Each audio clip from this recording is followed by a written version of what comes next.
Hello my friends, my name is Tim Johnson. There are a fair few videos on this channel about getting through alcohol and opiate withdrawal in the most comfortable and most effective, efficient way that you can.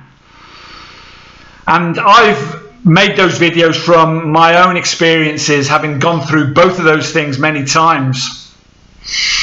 And also pulled a lot of good ideas and suggestions from other people as well in those videos. But predominantly the channel recently has been more about recovery and going forward from withdrawal into sort of early sobriety in that first year.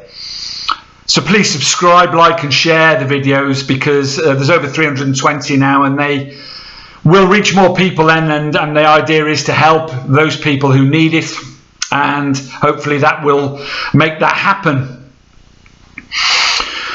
Today though, I have to acknowledge the fact that I get contacted probably more than anything else about withdrawal, about people, and many of you out there now going through this and struggling. And the idea of this video really is to give you some encouragement, some ideas perhaps, and also to share with you what I consider to be the hardest day, if you like, or the hardest bit from my own experiences, and how to push through that. Withdrawal is a paradox really. You have to make yourself sick before you can get well. And it's very alien to our natures, that. It's very alien to know that, you know, we're making ourselves sick. I mean, we get sick, don't we? I mean, particularly at this current moment in time, we're worried about various sicknesses and viruses and all the rest of it. And we can't help, you know, we can be safe as we can be, but we can't help catching these things. But withdrawal's a different matter, because we're inflicting that on ourselves. But the best way out is always through, and you have to go through it. It's a rite of passage, as I've said many times on this channel. It's a stage. If you've been heavily dependent on opiates or alcohol, or indeed anything else, you're going to experience some form of withdrawal. And there's all sorts of different severities of withdrawal, depending on the amount of substance you were using, or the length of time you've been using that substance, and indeed the substance itself. And they differ.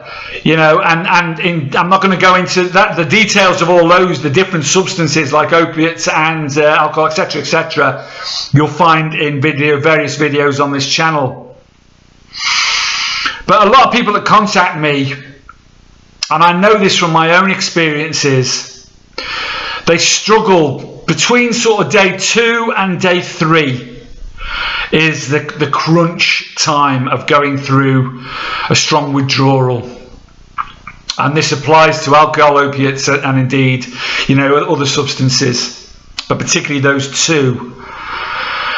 The thing is, we don't like discomfort, do we? Our brain doesn't like discomfort. And when we go into the withdrawal with all the preparations and the sort of excitement, perhaps, and energy and determination of a new future and a new beginning, the first 24 hours is, passes, although obviously uncomfortable with all the various symptoms.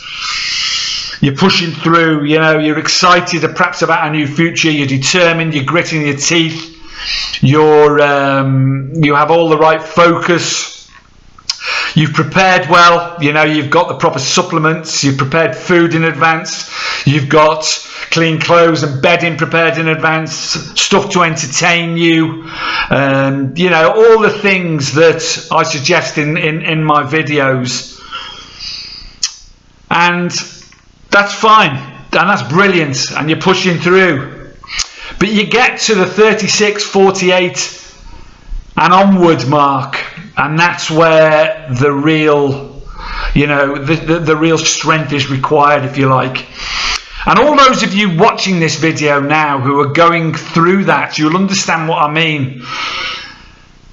And the perseverance is essential at this stage, because this is why I always say, you know, make sure that you've got some support, people checking on you. Make sure you've got nothing in the house that can tempt you of any sort, substance-wise.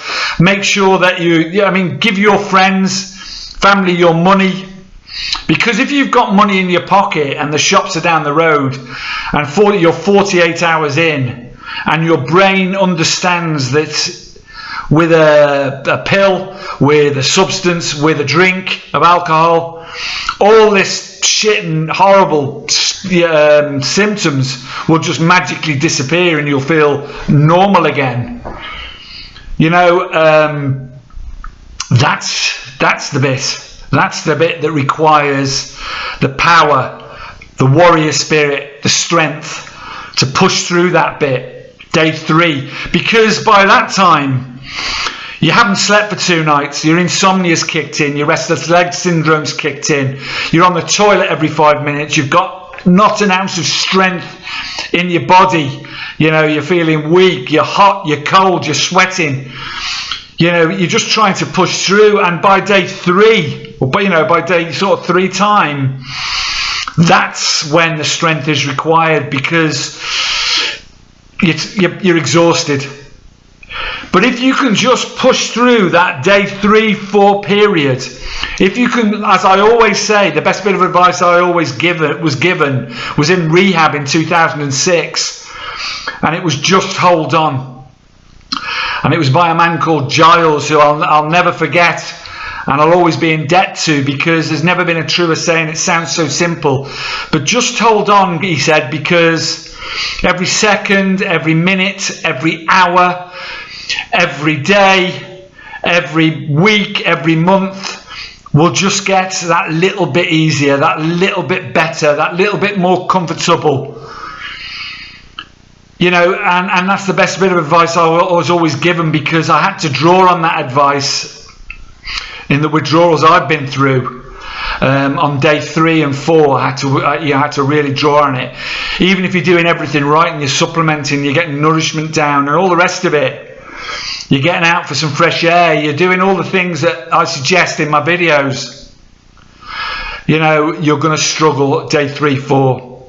But if you can just hold on for that period of time, all of a sudden, magically, between day 4 and 5, generally, everyone's different, it might be sooner or later for some people, but you'll know when you're going through this period.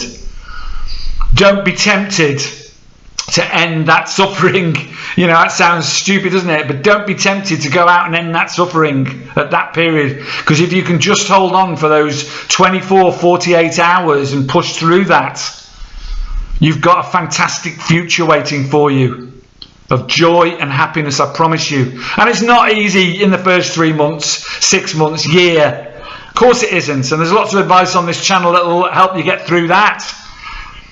But once you've got through that withdrawal, once you've shown that warrior spirit, strength, power, determination, and pushed through that last bit and got through the withdrawals, then you can focus on rebuilding, recreating yourself into the best version of yourself you can be. And I tell you now, you know, I've never been, although I had my slip, and you can look back at this in March after my having to come back off the Camino in March, short slip, still withdrew from it, still was bloody uncomfortable, you know, and I look back at that now, sort of 5 months ago, and I've never been stronger, happier, and more at peace than I am at this moment.